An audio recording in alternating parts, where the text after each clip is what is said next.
नमस्कार, स्वागत है आप सभी का न्यूज इंडिया की खास पेशकश सुर्खियां अखबार की में और मैं हूं आपके साथ आंचल कादिया। नमस्कार, गुड मॉर्निंग। मैं हूं आपके साथ पूजा अग्रवाल और सुर्खियां अखबार की में रुख करेंगे खबरों का। एक देश एक चुनाव को मोदी कैबिनेट से मंजूरी मिल गई है। जी हां, और ये काफी बड़ी खबर है अपने आप में। वन नेशन वन इलेक्शन के प्रस्ताव को मोदी कैबिनेट से मंजूरी मिल गई है और संसद में इसे शीतकालीन सत्र में पेश किया जाएगा। बता दें कि इस पर कोविंद कमेटी की रिपोर्ट दी है।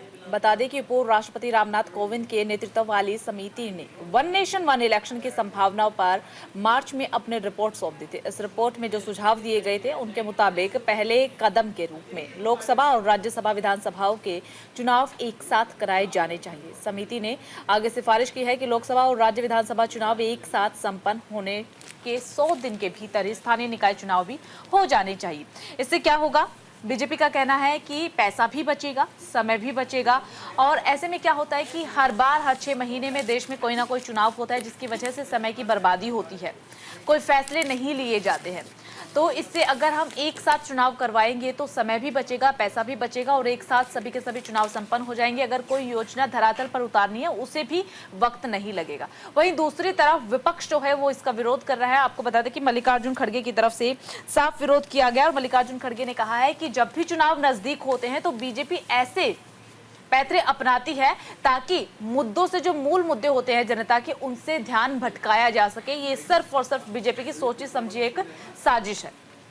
बिल्कुल, और इससे पूरे देश में एक निश्चित समय अवधि में सभी स्तर के चुनाव संपन्न कराए जा पाएंगे। अगर वर्तमान में राज्य विधानसभाओं लोकसभाओं के चुनाव अलग अलग आयोजित किए जाते हैं, जिस कारण वन नेशन वन इलेक्शन फिलहाल इस पर विचार किया गया और इसे मंजूरी दे दी गई है। लेकिन ऐसे में अगर ज्यादा जानकारी हम आपको बताएं तो देखिए, केंद्र कैबिनेट ने बुधवार को एक देश एक चुनाव के लिए गठित पूर्व राष्ट्रपति रामनाथ कोविंद की अध्यक्षता वाली कमेटी की सिफारिश को मंजूरी दे दी है। आपको याद होगा, देश के पूर्व राष्ट्रपति रामनाथ कोविंद की अध्यक्षता में एक कमेटी का गठन किया गया था, जिस कमेटी को वन नेशन वन इलेक्शन पर एक पूरी रिपोर्ट तैयार करनी थी कि अगर देश में वन नेशन वन इलेक्शन लागू होता है तो आखिर इसके फायदे क्या हैं और इसके फायदे के साथ ही अगर जो नुकसान है तो उसकी भरपाई कैसे की जा सकती है, क्योंकि वन नेशन वन इलेक्शन बहुत जरूरी है। देश में एक साथ सभी चुनाव होंगे तो इससे कई तरह के फायदे देश को होंगे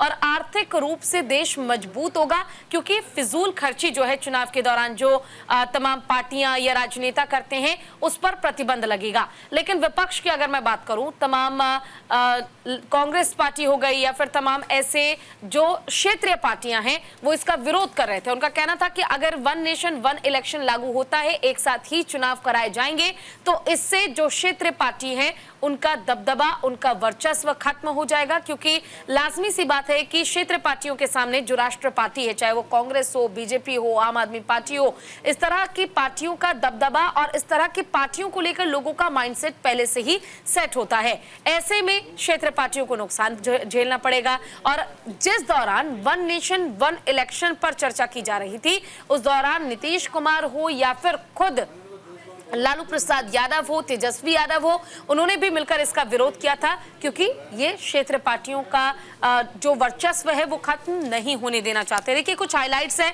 वो भी हम आपको बता देते हैं।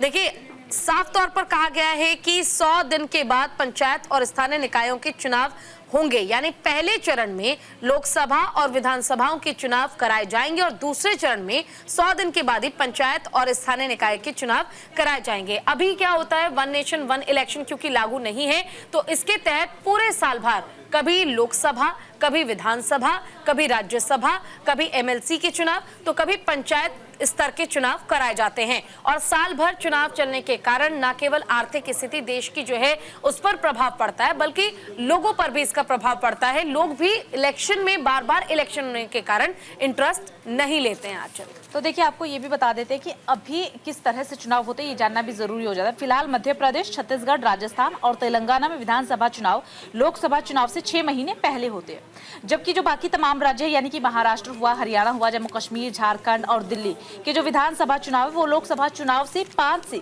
7 महीने बाद होते हैं। बाकी राज्यों में 1 से 3 वर्षों का अंतराल रहता है। अब जो चुनाव का ये प्रोसीजर है अभी ये रहता है। अब अगर वन नेशन वन इलेक्शन लागू हो जाएगा, सबसे बड़ा सवाल ये है कि कैबिनेट से मंजूरी तो मिल गई है, लेकिन लागू कब होगा? तो देखिए, अगले कुछ महीने के दौरान ही इस व्यवस्था को देश भर में लागू करने के उपायों के बारे में चर्चा होगी। ये कहा जा रहा है सत्ताधारी दल समेत 32 राजनीतिक पार्टियां हैं जो कि इसके पक्ष में हैं, लेकिन 15 दल ऐसे भी हैं जो कि इसके विरोध में हैं। अब अगर ये लागू हो जाएगा तो इसके लाभ क्या होंगे वो भी आपको बता दें। बार बार चुनाव के भंवर में नहीं फंसना पड़ेगा। इसके साथ ही विकास कार्यों की रफ्तार सुस्त नहीं होगी, क्योंकि अब चुनाव आयोग आचार संहिता लगा देता है, तो ऐसे में कोई राजनीतिक पार्टी काम नहीं कर पाती है। महीनों महीनों तक आचार संहिता रहती है, तो जिसकी वजह से योजनाएं जो है वो धरातल पर नहीं उतर पाती है। संसद में तो होती है, बातचीत होती है, योजना का जो है वो घोषणा कर दी जाती है कि ये योजना इस वर्ग के लिए लागू हो रही है, लेकिन सुस्त पड़ जाती है क्योंकि चुनाव नजदीक होते हैं। इसकी वजह से चुनाव आयोग की तरफ से आचार संहिता लगा दी जाती है। खबरों में आगे बढ़ेंगे आंचल। बिल्कुल, देखिए जम्मू कश्मीर का भी जिक्र यहाँ पर कर लेते हैं। जम्मू कश्मीर के पहले चरण के चुनाव ने सारे रिकॉर्ड तोड़ दिए हैं। तमाम अखबारों ने इस खबर को बड़ी अहम जगह दी है, क्योंकि 10 साल बाद चुनाव हुए। जम्मू कश्मीर विधानसभा चुनाव का अगर जिक्र करें तो कल 24 सीटों पर शाम 6 बजे तक मतदान समाप्त हो गए हैं। पहले चरण में औसतन जो रहा है आंकड़ा, जो कि अभी जारी किया गया है, वो 61.11% रहा है। केंद्र शासित प्रदेश के 7 जिलों अनंतनाग में 57.84% वोटिंग परसेंटेज रहा। इसी के साथ अगर डोडा का जिक्र करें तो डोडा में 71.34% वोट रहा है। सबसे ज्यादा जो वोटिंग परसेंटेज रहा है वो किश्तवाड़ में रहा है, और सबसे कम जो वोटिंग परसेंटेज रहा है वो रहा है कुलगाम में। इसके पीछे के अभी तक आखिरकार ये नहीं कहा जा सकता है कि वजह क्या है कि कुलगाम में क्यों वोटिंग परसेंटेज इतना कम रहा।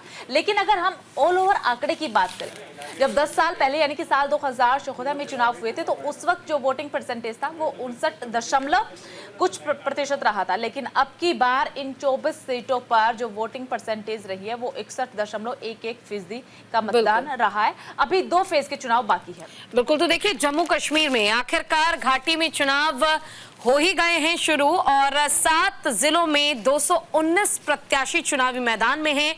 जम्मू रीजन के एक जिले में मतदान घटा है, जबकि कश्मीर के 4 जिलों में ये प्रतिशत बढ़ा है।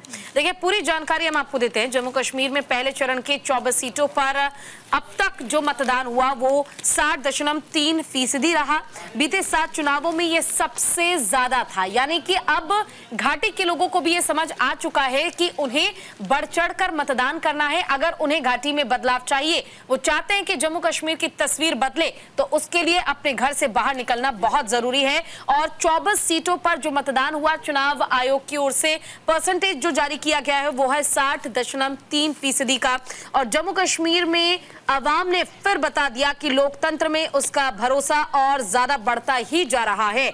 बुधवार को विधानसभा चुनाव के पहले चरण में 7 जिले, जम्मू के 3, कश्मीर घाटी के 4 यहां पर मतदान कराए गए। 24 सीटों पर 60.30% वोट पड़े हैं। और मुख्य चुनाव अधिकारी पीके पॉल ने बताया है कि वोटिंग का आंकड़ा रात 11:30 बजे तक का है, जो बढ़ भी सकता है। यानी ये जो आंकड़ा है ये आगे ग्रो भी कर सकता है। और इतना ही नहीं, साफ तौर पर यह भी कहा गया कि 4 लोकसभा और 3 विश्व चुनाव के मुकाबले सबसे ज्यादा ये इस बार का वोटिंग परसेंटेज रहा है। इस चरण में जम्मू रीजन की 8 और कश्मीर की 16 सीटें हैं, और 23 लाख से ज्यादा वोटर्स ने वोट किया है। देखिए 6 जिलों में 15% तक वोट जो है वो बढ़ा है लोगों का। और कुलगाम, शोपियां, अनंतनाग, पुलवामा, डोडा, किश्तवाड़ और रामबन, यहाँ पर लोगों ने बढ़ चढ़ कर वोट दिया है। और इससे पहले जो चुनाव होते थे, इससे पहले जो लोगों का रुख नजर आता था, वो इस बार और ज्यादा पहले से बेहतर हुआ है। आज तो देखिए आपको बता दें कि जम्मू कश्मीर विधानसभा चुनाव से सबसे ज्यादा अगर चोट पहुंची है तो वो पहुंची है आतंक को और अलगाववाद को। देखिए आपको बता दें 59% मतदान हुआ है। आतंकी हिंसा के केंद्र रहे दक्षिण कश्मीर और रामबन, डोडा, किश्तवाड़ में, तो यहाँ पर वोटिंग परसेंटेज बढ़ा है। तो इससे कहीं ना कहीं आतंकवाद को चोट पहुंची है, अलगाववाद को चोट पहुंची है। इसके साथ ही आपको बता दें कि 24 सीटों पर पहले चरण में ये मतदान हुआ है। 219 उम्मीदवार थे जो कि अपना सियासी भविष्य ईवीएम में बंद करवा चुके हैं, चुनावी मैदान में पहले चरण में उतरे हुए थे। आर्टिकल 370 के निरस्तीकरण के बाद जम्मू कश्मीर में पहली बार ये चुनाव हो रहा है, इसीलिए भी इस लिहाज से भी चुनाव काफी ज्यादा महत्वपूर्ण माना जा रहा था। कि किस तरीके से चुनाव होगा, और कहीं ना कहीं इसका फायदा देखने को मिला है। क्योंकि जब हम पहले के अगर चुनाव पर नजर डालें तो उस वक्त हम देखते थे कि लोग अपने घरों से बाहर नहीं निकलते थे, बहुत कम लोग निकलते थे, और अगर निकलते भी थे तो उनके चेहरों पर वो डर नजर आता था, सहमे सहमे रहते थे और खुलकर अपनी बात भी नहीं रख पाते थे। लेकिन अब हमने देखा है कि लोग बाहर निकले हैं, लोगों के चेहरे पर मुस्कुराहट थी, और इसके पीछे की कई वजह है। आर्टिकल 370 सबसे बड़ी वजह है, लेकिन इसी के साथ साथ कई और भी वजह है कि जो लोग अपने घरों से बाहर निकले हैं, और सबसे बड़ी बात कि हर वर्ग के लोग घरों से बाहर निकले। पहले महिलाएं कम निकलती थी, लेकिन इस बार महिलाओं ने भी बढ़ चढ़ करके हिस्सा लिया है और वोट डाला है। इसके साथ जब उन महिलाओं से या फिर लोगों से बातचीत करने की, मतदाताओं से बातचीत करने की कोशिश की गई तो मतदाता डरे भी नहीं है, उन्होंने अपनी बात बेफिक्र होकर के कैमरे के सामने रखी है। तो उत्साह जो था वो लोगों में देखने को मिला है।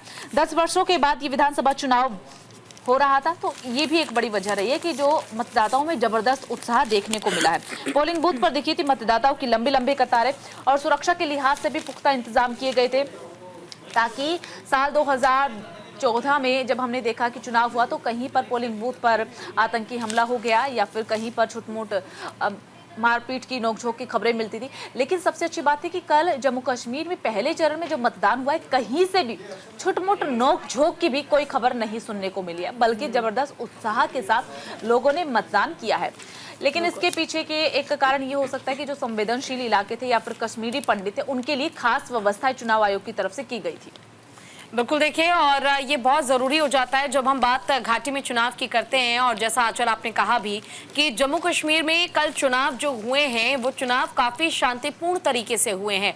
शांतिपूर्ण तरीके से होना अपने आप में ये शब्द काफ़ी बड़ा हो जाता है, क्योंकि घाटी में जिस तरह से आतंकवाद की घटनाएं लगातार बढ़ रही थी। देखिए, सुरक्षा कर्मियों की ओर से, पुलिस प्रशासन, सरकार की ओर से वहाँ पर प्रबंध तो किए गए थे कि जो लोग वोट डालने आए उन्हें किसी तरह की कोई दिक्कत ना हो। लेकिन सबसे बड़ी बात यह है कि उस प्रबंध में सेंधमारी नहीं हुई, ये अपने आप में एक बहुत बड़ा सवाल है। और कहीं ना कहीं आतंकवादियों के लिए ये एक मुंह तोड़ जवाब है कि घाटी की लोगों को जितना उन्होंने डराने की, सहमाने की कोशिश की थी, घाटी के लोग अब उतना ही बढ़ चढ़कर अपने घर से बाहर निकल रहे हैं।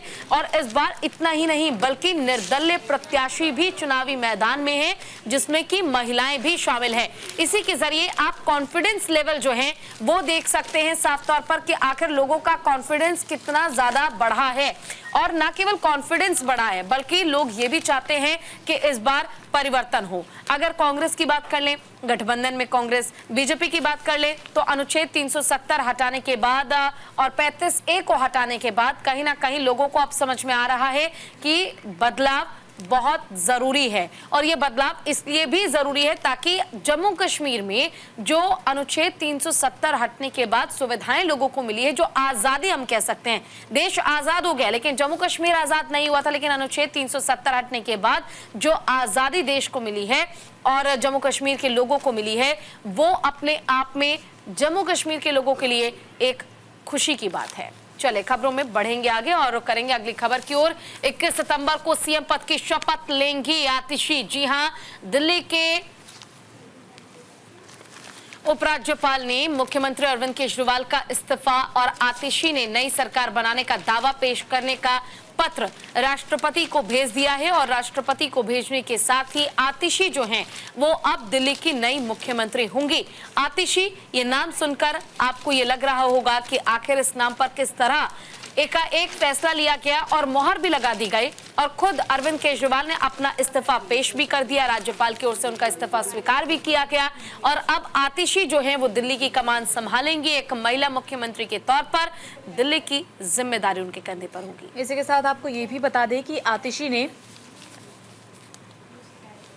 मुख्यमंत्री पद के शपथ ग्रहण के लिए कोई तारीख नहीं मांगी है, इसीलिए दिल्ली के उपराज्यपाल ने नए मुख्यमंत्री के शपथ ग्रहण की तारीख खुद ही डिसाइड कर दिया और 21 सितंबर की तारीख जो है वो उपराज्यपाल की तरफ से निर्धारित की गई है। अब आतिशी 21 सितंबर को मुख्यमंत्री पद की शपथ ले सकती है। इसी के साथ आपको बता दें कि आतिशी का बयान भी सामने है। उन्होंने कहा है कि वो अपने कैबिनेट मंत्रियों के नाम बाद में सौंपेंगी, जिसका मतलब ये है कि अभी तक कैबिनेट तय नहीं हुई है। तो पहले मुख्यमंत्री पद की शपथ लेगी, उसके बाद कैबिनेट को लेकर के चर्चा होगी। 21 सितंबर को मुख्यमंत्री पद की शपथ ले सकती है। इसी के साथ आपको बता दें कि आतिशी ने मंगलवार को LGV के सक्सेना से मुलाकात कर मुख्यमंत्री पद के लिए दावेदारी पेश की थी। 21 सितंबर को शपथ ले सकती है। एलजीबी सक्सेना ने राष्ट्रपति द्रौपदी मुर्मू को लिखे पत्र में उनके शपथ ग्रहण के लिए ये तारीख प्रस्तावित की है। आतिशी के साथ मंत्रिमंडल का अगर जिक्र करें तो मंत्रिमंडल के सभी सहयोगी शपथ ले सकते हैं, यानी कि उससे पहले मंत्रिमंडल को लेकर के विचार विमर्श किया जाएगा, चर्चा की जाएगी कि किस किस के नाम पर मोहर लगी है या फिर मंत्रिमंडल यही रहने वाला है, एक छोटा मोटा ही बदलाव देखने को मिलेगा। ये सबसे बड़ी बात है। लेकिन देखिए, इसी के साथ आपको बता दें कि राजनिवास सूत्रों का ये कहना है कि आप विधायक दल से मनोनीत मुख्यमंत्री के शपथ ग्रहण समारोह के लिए कोई तारीख प्रस्तावित नहीं की है। इसे लेकर एलजी की तरफ से ही पहल की गई है। यहाँ ये भी उल्लेख किया गया है कि बुधवार के अंक में ही राजनिवास में हो सकता है शपथ ग्रहण। और इसी के साथ ये भी कहा जा रहा है कि मुख्यमंत्री अरविंद केजरीवाल ने मंगलवार को एलजी को अपने मंत्रिमंडल सहयोगियों का इस्तीफा सौंपा था, जो कि पूर्व मुख्यमंत्री रहे हैं अरविंद केजरीवाल। उन्होंने इस्तीफा दे दिया एलजीबी सक्सेना को। आतिशी के नाम पर मोहर लग चुकी है। अब आतिशी 21 सितंबर को शपथ ले सकती है। इसी के साथ साथ मंत्रिमंडल को लेकर के भी चर्चाएं यहाँ पर चल रही है। लेकिन शपथ ग्रहण की बात एक रही, अब बात कर लेते हैं राजनीतिक, क्योंकि जब आतिशी का नाम सामने आया तो उस वक्त बीजेपी की तरफ से एक पोस्टर रिलीज किया गया, तमाम तरह की प्रतिक्रियाएं सामने आई और साफ तौर पर यह कहा जा रहा है कि भले ही दिल्ली की जो कमान है वो आतिशी के हाथ में दे दी गई हो, नाम आतिशी का चलेगा कि दिल्ली की मुख्यमंत्री आतिशी है, लेकिन काम जो है वो बैकफुट पर रह करके अरविंद केजरीवाल ही करते हुए नजर आएंगे। फैसले सारे अरविंद केजरीवाल के होंगे, बस सामने फ्रंट पर आकर के आतिशी उन फैसलों की जानकारी देने वाली है। ये बीजेपी की तरफ से साफ कहा जा रहा है और कहा जा रहा है कि कुछ भी बदलाव नहीं होने वाला है। लेकिन दूसरी तरफ आतिशी के सामने ये एक बड़ी चुनौती है कि किस तरीके से उन्हें आम आदमी पार्टी पर जो आरोप लगे हुए हैं, भ्रष्टाचार के आरोप, उन आरोपों से बचे रहना है, उन आरोपों का खंडन करना है और तमाम काम जो है वो धरातल पर उतारने हैं। अब आतिशी का नाम क्यों चुना गया, इसके पीछे की भी कई वजह रही है। बिल्कुल देखिए, और साल 2025 में दिल्ली में चुनाव होने हैं। दिल्ली में चुनाव से पहले अरविंद केजरीवाल की ये स्ट्रेटेजी हम कह सकते हैं कि काफी काम आने वाली है आम आदमी पार्टी के, क्योंकि जिस तरह से दिल्ली में बदलाव की हुंकार आम आदमी पार्टी को लेकर भरी जा रही है, तो वहीं बीजेपी भी हर संभव कोशिश, हर संभव वो प्रयास कर रही है कि केंद्र के साथ साथ दिल्ली में सिर्फ और सिर्फ बीजेपी की सरकार हो। लेकिन परिवारवाद को भी दरकिनार करते हुए अरविंद केजरीवाल ने एक बार फिर से ईमानदारी का जो पर्चा है वो लोगों के सामने पेश किया है और साफ तौर पर यह भी कहा है कि हम लोगों के अदालत में जाएंगे। अब दिल्ली की जनता को ये तय करना होगा कि दिल्ली में क्या वापसी आम आदमी पार्टी की होगी या फिर बदलाव देखने को मिलेगा। बहरहाल हम खबरों में बढ़ते हैं आगे और रुक करते हैं अगली खबर का। आचल देखिए, अरविंद केजरीवाल सभी सुविधाएं छोड़ने वाले हैं। सबसे बड़ी बात कि सरकारी घर को लेकर के सवाल उठ रहे थे कि जब मुख्यमंत्री पद से इस्तीफा दिया तो सरकारी घर खाली करेंगे या नहीं, तो अब अरविंद केजरीवाल ने खुद ही कहा है कि वो सरकारी घर खाली करेंगे। आम आदमी पार्टी संयोजक अरविंद केजरीवाल जल्द ही अपना सरकारी घर भी खाली करते हुए नजर आने वाले हैं। बाकी तमाम जो सुविधाएं मिली हुई है वो भी छोड़ने वाले हैं। इस्तीफा देने के बाद मुख्यमंत्री पद से मिलने वाली सभी सुविधाएं भी अगले 15 दिनों में छोड़ देंगे। इसमें आवास के साथ साथ दिल्ली पुलिस से मिलने वाली सुरक्षा भी शामिल बताई जा रही है। साथ ही आपको बता दें कि पार्टी की तरफ से अभी अरविंद केजरीवाल के नए आवास पर कुछ भी नहीं बताया गया है कि अब वो कहां पर रहने वाले हैं, नया आवास क्या होगा। और दूसरी तरफ आतिशी को भले ही 21 सितंबर को वो शपथ ग्रहण लेने वाली है, लेकिन Z+ सिक्योरिटी जो है वो उन्हें पहले ही मिल जाएगी। इसी के साथ ये भी कहा जा रहा है कि अरविंद केजरीवाल जहां सभी सुविधाएं छोड़ेंगे, उनके आवास को लेकर पार्टी की तरफ से अभी कोई जानकारी साझा नहीं की गई है, लेकिन उनका आशियाना NDMC इलाके में हो सकता है। बतौर राष्ट्रीय पार्टी के अध्यक्ष केंद्र सरकार उनको सरकारी आवास मुहैया कराएंगी। बिल्कुल, तो देखिए, पार्टी के राष्ट्रीय अध्यक्ष संयोजक के तौर पर अरविंद केजरीवाल को सरकार की ओर से ही आवास मुहैया कराया जाएगा। लेकिन अरविंद केजरीवाल का नया ठिकाना क्या होगा, कौन सा होगा, यह अभी तय नहीं हो पाया है। अरविंद केजरीवाल तमाम सरकारी सुविधाओं का त्याग करेंगे। 21 सितंबर ये तारीख अपने आप में काफी बड़ी, क्योंकि अरविंद केजरीवाल के इस्तीफा सौंपने के बाद आतिशी अरविंद केजरीवाल के बाद वो महिला मुख्यमंत्री होंगी जो आम आदमी पार्टी की ओर से दिल्ली की कमान संभालेगी और दिल्ली की जिम्मेदारी उनके कंधों पर होगी। देखिए, आतिशी की अगर हम बात करें तो आतिशी जो है उनके नाम को लेकर पहले भी जब अरविंद केजरीवाल जेल में गए थे और जिस तरह से वो एक्टिव हुई थी, तब से लगातार उनके नाम की चर्चा चल रही थी। लेकिन सुनीता केजरीवाल को लेकर भी उस समय चर्चा हुई कि हो सकता है कि आतिशी नहीं, सुनीता केजरीवाल शायद इस बार मुख्यमंत्री बनाई जाए अगर अरविंद केजरीवाल इस्तीफा सौंपते हैं तो। लेकिन अरविंद केजरीवाल ने इस्तीफा सौंपने के साथ ही आतिशी को मुख्यमंत्री बनाने के साथ ये प्रूफ कर दिया है कि आम आदमी पार्टी में कहीं से कहीं तक परिवारवाद बिल्कुल नहीं है। अब ऐसे में एलजी ने क्योंकि अब साफ तौर पर कहा है कि उनको जो रहने के लिए जगह है और तमाम सुविधाएं हैं वो सरकार इसलिए उपलब्ध कराएगी क्योंकि वो आम आदमी पार्टी के संयोजक है। ऐसे में आम आदमी पार्टी राज्यसभा पार्लियामेंट्री संजय सिंह उन्होंने बुधवार को कहा कि अरविंद केजरीवाल को लेकर साफ तौर पर जो जगह है वो निर्धारित की जाएगी, सिविल लाइन में ही उन्हें जगह दी जाएगी और 15 दिन के अंदर अंदर उनको आवास जो है वो मुहैया कराया जाएगा। फिलहाल यहाँ पर वक्त एक छोटे से ब्रेक का है, हम जल्द लौटेंगे ब्रेक के बाद।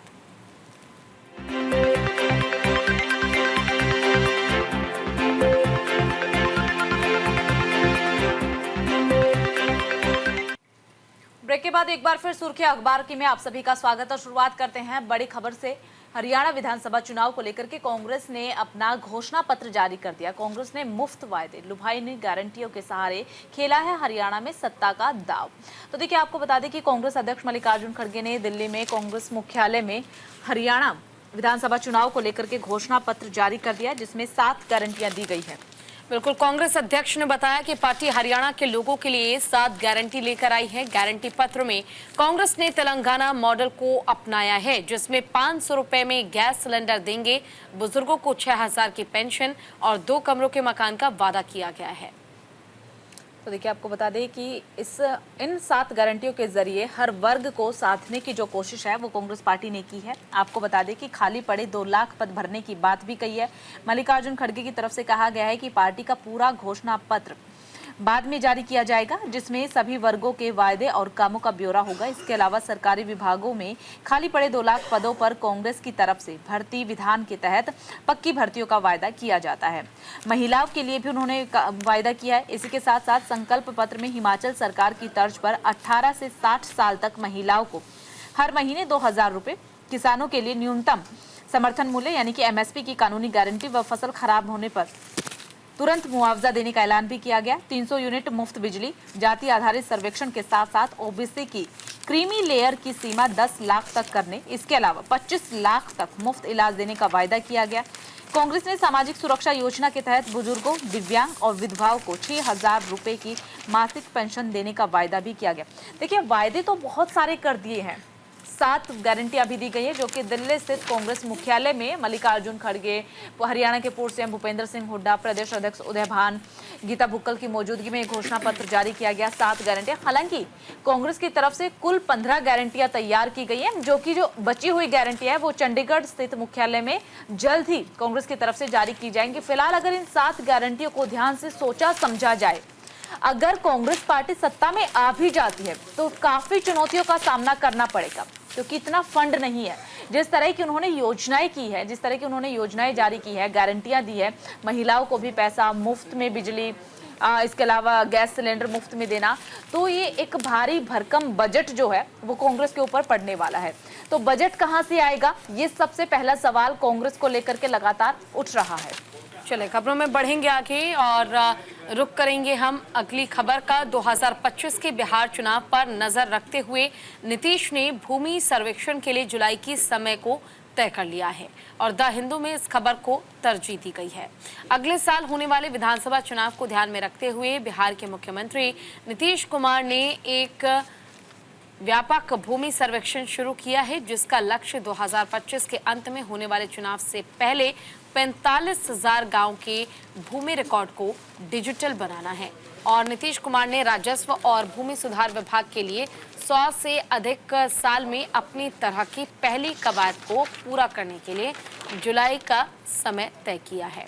राज्य सरकार ने इस कार्य को पूरा करने के लिए लगभग 10,000 अधिकारियों को विशेष सर्वेक्षण, सहायक निपटान अधिकारी के रूप में नियुक्त भी किया है और इसे एक रणनीतिक कदम के रूप में देखा जा रहा है, क्योंकि इस तरह का आखिरी सर्वेक्षण राज्य में 1910 में किया गया था।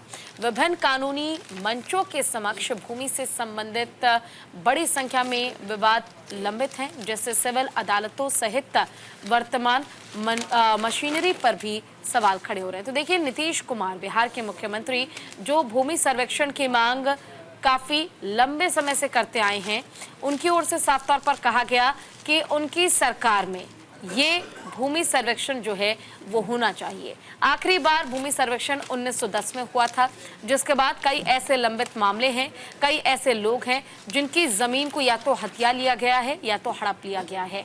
ऐसे में कानूनी तौर पर जब वो बिहार में अपनी जमीन के लिए लड़ाई लड़ने की सोचते हैं या फिर पुलिस प्रशासन के पास जाकर इसकी डिमांड करते हैं कि ये ज़मीन उनकी है, तो वहाँ पर जो भू माफिया है जिन्होंने ज़मीन को हथिया लिया है, कहीं ना कहीं वो अपना वर्चस्व दिखाते हुए उन लोगों को डरा धमका कर शांत कर देते हैं। लेकिन अब भूमि सर्वेक्षण के जरिए ये आसान हो जाएगा।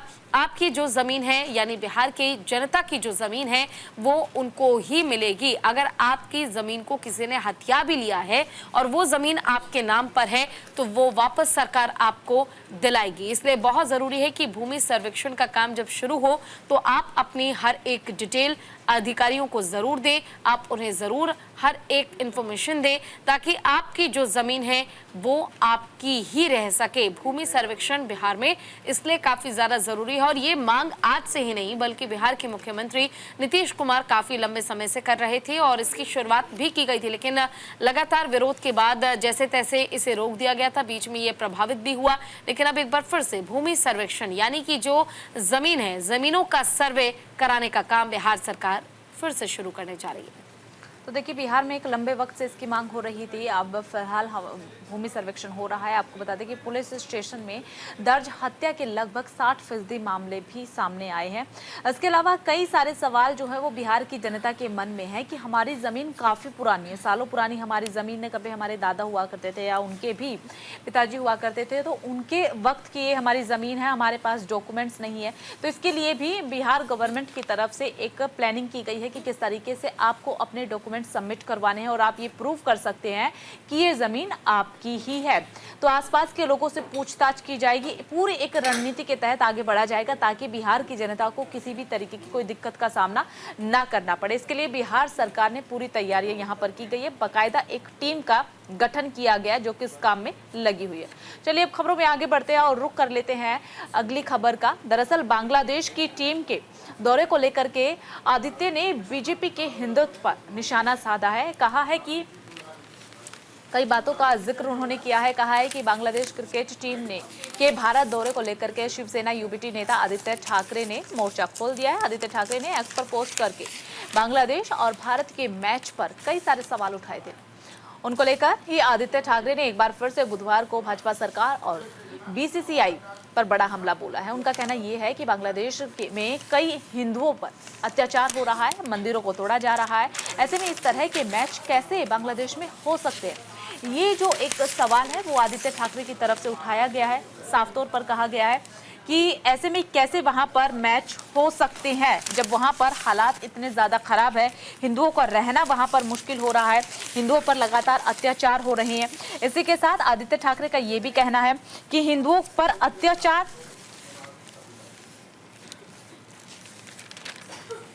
हो रहे हैं। इसके अलावा ये भी कहा जा रहा है कि मंदिर वहां पर तोड़े जा रहे हैं, लगातार नारेबाजी की जा रही है। फिर वहां पर चुनाव कैसे किया जा सकता है। और ना केवल आदित्य ठाकरे ने बीजेपी पर हमला बोला है बल्कि बीसीसीआई पर भी आदित्य ठाकरे की तरफ से हमला बोला गया है। यही कहना है कि बांग्लादेश की स्थिति फिलहाल ठीक नहीं है, बांग्लादेश के हालात काफ़ी ज़्यादा ख़राब है। हालांकि बांग्लादेश के हालातों में सुधार हो, इसके लिए बांग्लादेश की जो सरकार है वो कई कदम उठा रही है।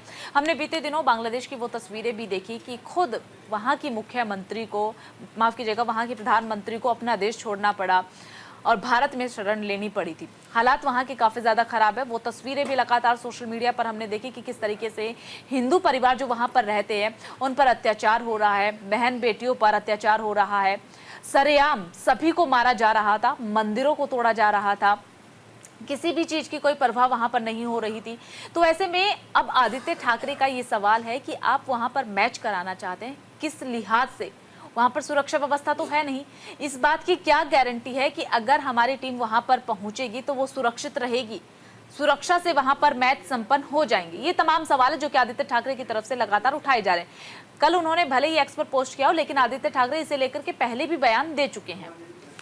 बिल्कुल देखिए, और बांग्लादेश को लेकर जिस तरह से सवाल खड़े किए गए हैं, आदित्य ठाकरे जो उद्धव ठाकरे के बेटे हैं, उन्होंने साफ तौर पर कहा कि बांग्लादेश में आखिर मैच कराना कैसे संभव होगा, क्योंकि बांग्लादेश की स्थिति वाकई दयनीय है। बांग्लादेश में आपने देखा किस तरह से प्रधानमंत्री शेख हसीना को भागकर भारत आना पड़ा अपनी जान बचाने के लिए, और उसके बाद भी लोग वहां पर उग्र होते नजर आए थे। हालांकि ये प्रदर्शन विरोध जो है अब बेशक से शांत हो चुका है, लेकिन बावजूद इसके हम खिलाड़ियों की जान के साथ, उनकी जिंदगी के साथ खिलवाड़ या रिस्क बिल्कुल भी नहीं ले सकते हैं। जिस तरह से वहां हिंदुओं को टारगेट किया गया, हिंदू मंदिरों को टारगेट किया गया, हिंदू पर निशाना साधते हुए उनको भी जो जागती है वो झेलनी पड़ी थी, उनको भी तकलीफ में डाला गया। ऐसे में अगर खिलाड़ियों को वहां भेजा जाता है तो ये एक बहुत बड़ा रिस्क होगा, और इतना बड़ा रिस्क, इतना बड़ा खतरा हम मोल नहीं सकते। चलिए खबरों में बढ़ेंगे आगे और रुक करेंगे अगली खबर का। और आपको बता दें कि आंतरिक सुख और आध्यात्मिक ज्ञान का मूल है वेद, भागवत ने यह साफ तौर पर कहा है, और अमर उजाला में इस खबर को तरजीह दी गई है। तो राष्ट्रीय स्वयंसेवक संघ के सर संघचालक डॉक्टर मोहन भागवत ने कहा है कि वेद भौतिक और आध्यात्मिक ज्ञान की निधि है, ये अखिल ब्रह्मांड का मूल है। वेद सारी दुनिया को जोड़ने का काम करते हैं। तो वेद को लेकर ये बयान दिया गया है मोहन भागवत की ओर से। आंतरिक सुख और आध्यात्मिक ज्ञान का मूल है वेद। अपने आने वाले समय में भारत का ज्ञान ही दुनिया को देगा नई दिशा, मोहन भागवत का ये बयान सामने आया। तो देखिए, आंतरिक सुख व आध्यात्मिक ज्ञान का मूल है वेद, मोहन भागवत की तरफ से ये बयान दिया गया है। और कहा है कि जो आने वाला समय है उसमें भगवान ही सभी को ज्ञान देंगे, दुनिया की रक्षा जो है वो भगवान ही करते हैं, दुनिया को देगा नई दिशा, भारत का ज्ञान ही दुनिया को नई दिशा देगा, ये कहा गया है। आपको बता दें कि दरअसल जो संघ प्रमुख है उन्होंने ये भी कहा है कि बाहरी सुख की तलाश में दुनिया में अब अशांति और अस्थिरता जो है वो बढ़ चुकी है। विज्ञान ले रहा है वेद से सीख, विज्ञान जो है वो जब आगे तरक्की कर रहा है लेकिन वो भी वेद का सहारा ले रहा है। मोहन भागवत की तरफ से कहा गया है कि विज्ञान की एक सीमा है जो खत्म हो चुकी है, इसके उलट वेद आते हैं जिसमें हजारों साल पहले सूर्य की रोशनी के पृथ्वी तक पहुंचने का समय बताया है। वेदों में गणित मिलता है, इसमें घन और घनमूल के साथ वर्ग और वर्गमूल का फॉर्मूला भी है। इसीलिए वेदों का ज्ञान कभी भी खत्म नहीं होता है। वेदों को ज्ञान निधि भी कहा जाता है। इसीलिए वेद भौतिक जीवन ही नहीं बल्कि आध्यात्मिक जीवन की भी निधि है। यही कारण है कि विज्ञान भी अब वेद से ही सीख ले रहा है और उसे आगे बढ़ने के लिए अब वेद की जरूरत पड़ रही है। उन्होंने आगे आने वाले समय का भी जिक्र किया है और कहा है कि आगे आने वाला जो समय है वो सनातन व भारत का ही होगा। संघ प्रमुख का ये कहना है कि जो बाहरी सुख है हम उसके लिए सब कुछ करते हैं, सब कुछ मान लेते हैं कि बाहरी सुख ही सब कुछ है, लेकिन अब दुनिया मंथन कर रही है, उसमें अब आंतरिक और आध्यात्मिक सुख पर बात करने शुरू कर दी है। ये ऐसा ज्ञान है जो हमारे सनातन और खासकर हमारे भारत में हजारों वर्षों से रहा है। ऐसा ज्ञान जो हमें ये बताता है कि भौतिक सुख ही सब कुछ नहीं होता है, वास्तविक सुख के लिए प्रतिस्पर्धा युद्ध की जरूरत नहीं है। इसलिए अब सभी मानते हैं कि आने वाला जो समय है वो सनातन का होगा, भारत का होगा। ये साफ तौर पर मोहन भागवत की तरफ से कहा गया है।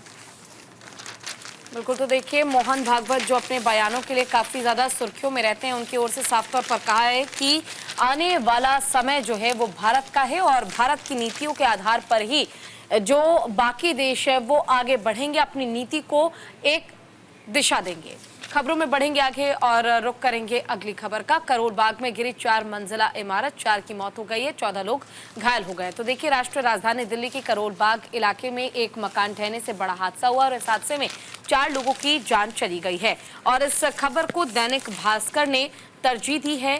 खबर में देखेंगे आप 4 लोगों की मौत हो गई है, 14 लोग बुरी तरह से घायल हुए हैं और पूरी जानकारी जो विस्तार से है वो भी मैं आपको दूंगी। लेकिन फिलहाल हेडलाइन से आप समझ सकते हैं कि नगर इलाके में इमारत ढहने से कितना बड़ा कहर बरपा है।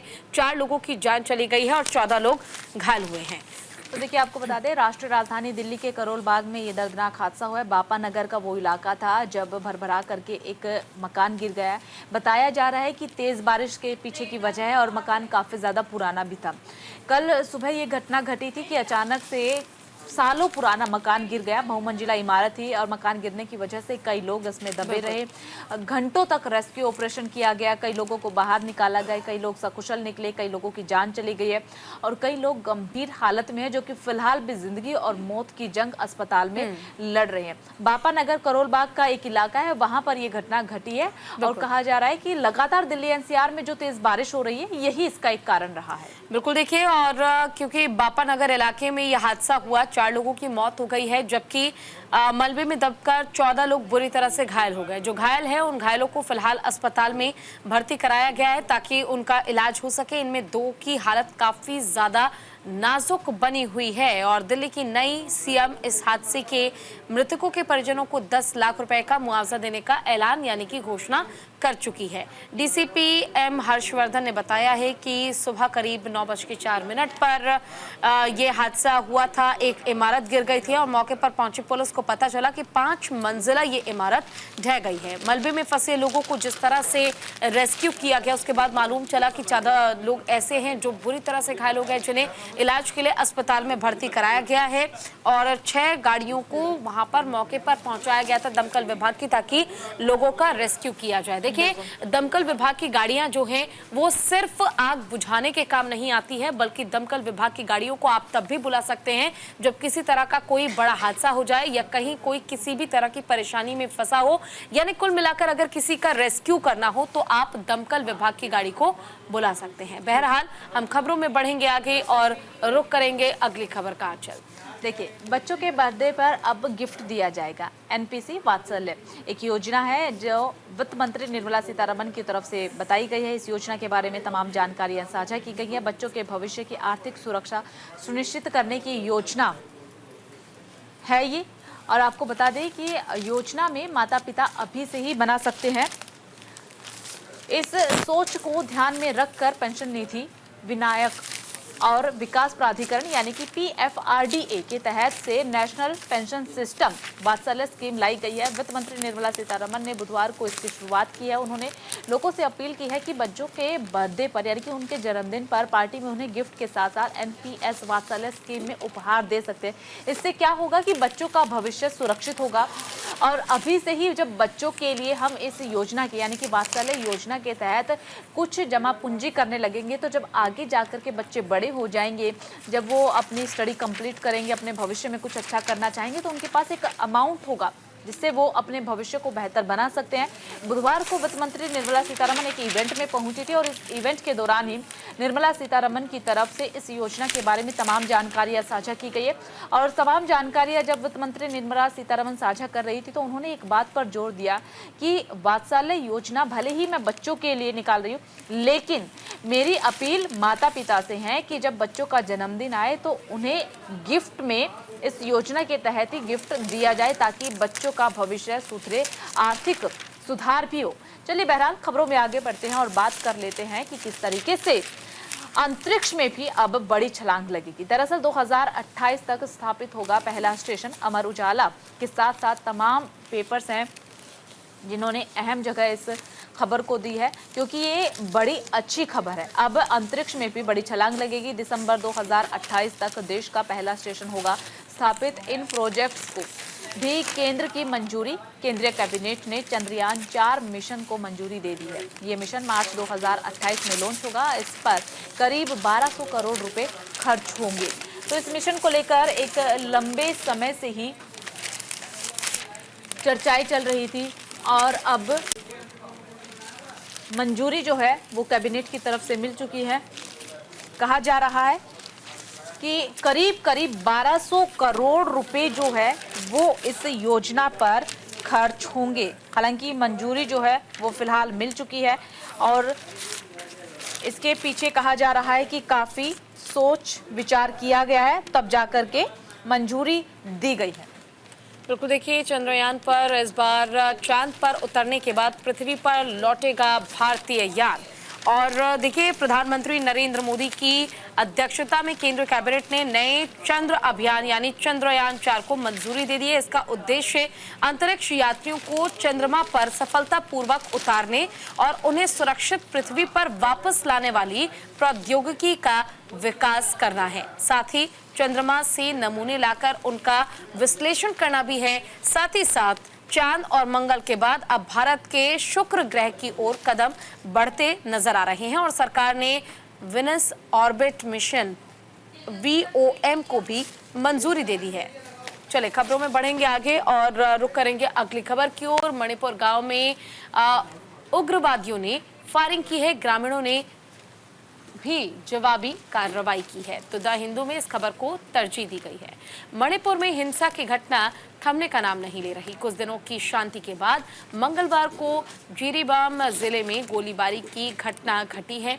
पुलिस ने बताया कि जिरीबाम जिले के मोंगबंग मैतेई गांव में संदिग्ध उग्रवादियों ने हमला किया और इस दौरान उग्रवादियों ने गांव में गोलीबारी की है।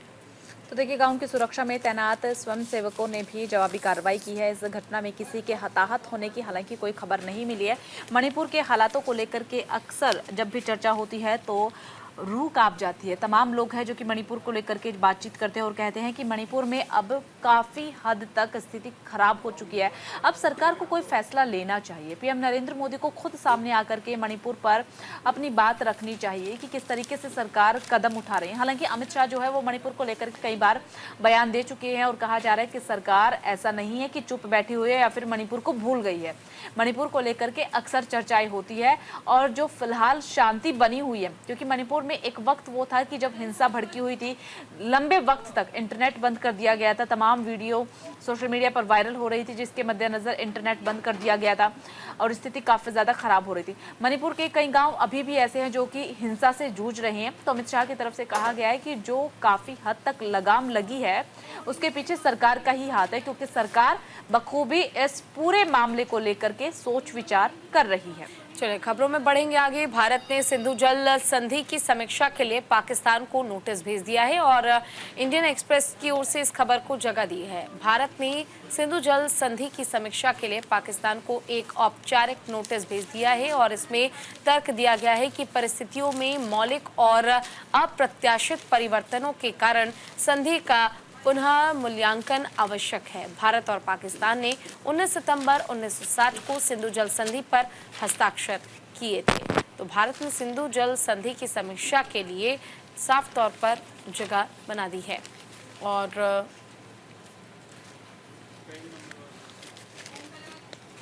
देखिए किस तरह से भारत और पाकिस्तान ने 19 सितंबर 1960 को सिंधु जल संधि पर हस्ताक्षर किए थे।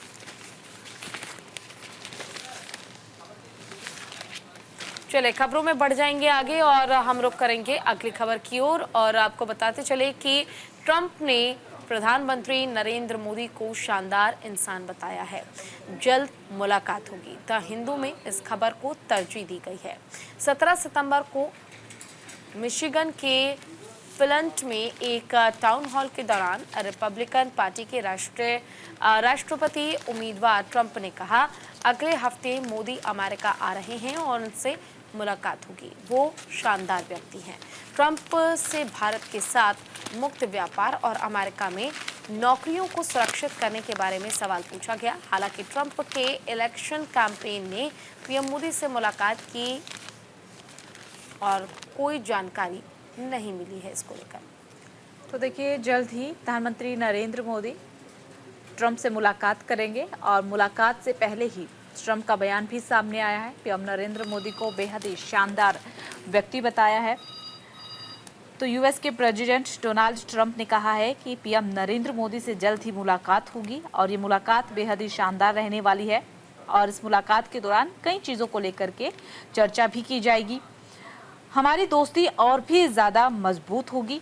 प्रधानमंत्री नरेंद्र मोदी से मुलाकात के बाद, और साथ ही ये भी कहा है कि जब जब पीएम नरेंद्र मोदी से मुलाकात होती है तो हर एक मुलाकात बेहद खास रहती है, बेहद ही शानदार रहती है। हर मुलाकात से मुझे कुछ ना कुछ पीएम नरेंद्र मोदी से सीखने को मिलता है। चलिए बहरहाल खबरों में आगे बढ़ते हैं और जिक्र कर लेते हैं लेबनान पेजर का, क्योंकि लेबनान पेजर विस्फोट की वजह से एक दिन में ही वॉकी टॉकी सौर उपकरण में विस्फोट हुआ है, जिसकी वजह से 14 लोगों की जान चली गई है। लेबनान में पेजर में हुए धमाके की वजह से ही कई लोगों की जान चली गई है, कई लोग घायल हुए हैं। बुधवार को भी देश के कई हिस्सों में इलेक्ट्रॉनिक उपकरण में विस्फोट की घटनाएं हुई हैं, जिनमें कि 14 लोगों की जान चली गई है। करीब 450 से ज़्यादा लोग घायल हुए हैं। अस्पतालों में उनका इलाज चल रहा है। दरअसल हिजबुल्ला अधिकारियों ने बताया है कि खबरों के मुताबिक वॉकी टॉकी और सौर उपकरण से भी निशाना बनाया गया है।